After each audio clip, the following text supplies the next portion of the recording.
And now another dear friend, one of our greatest comedians. Ladies and gentlemen, Don Adams.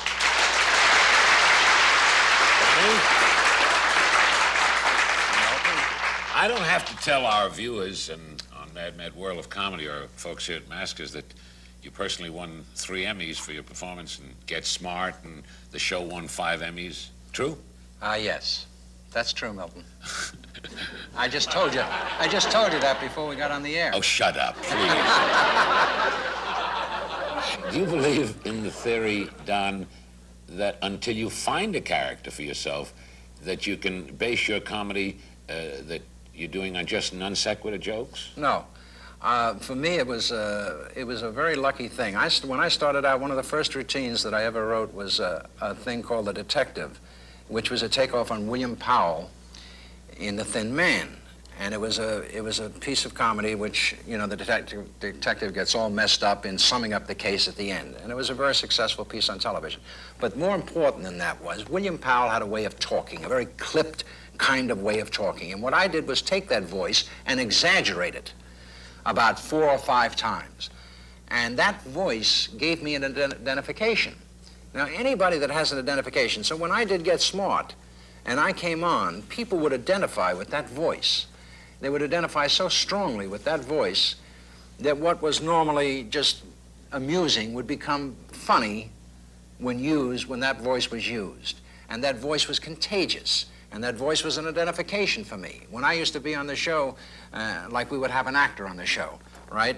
And we would have a scene together, and I would say to him, all right, you'll go down to the drugstore and pick up the package.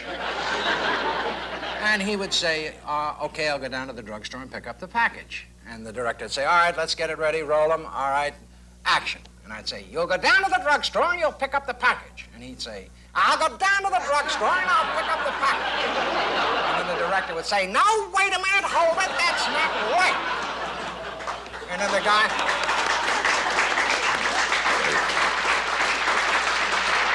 The sound man would say, I got it good. And everybody was talking like that until finally it came to a point where I didn't know how to do the original. I was doing impressions of people doing impressions of me. Be very quiet, 99.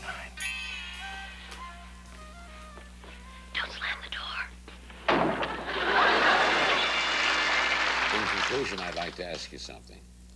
In speaking to promising young comics that are probably watching us now, Don, what is your advice of how to be a successful comedian? Well, it's a very difficult question to answer, particularly in this day and age. You know, in my time and in your time, there were places for comedians to learn their trade, to work in burlesque houses, and to work in nightclubs, and to work in strip joints, and to work, and eventually over the years to get their timing right, to get their material right, to get how to deal with audiences right, and eventually, when the time came that they were professionals and they knew what they were doing, if they were in the right time at the right place and they were lucky, they would become successful.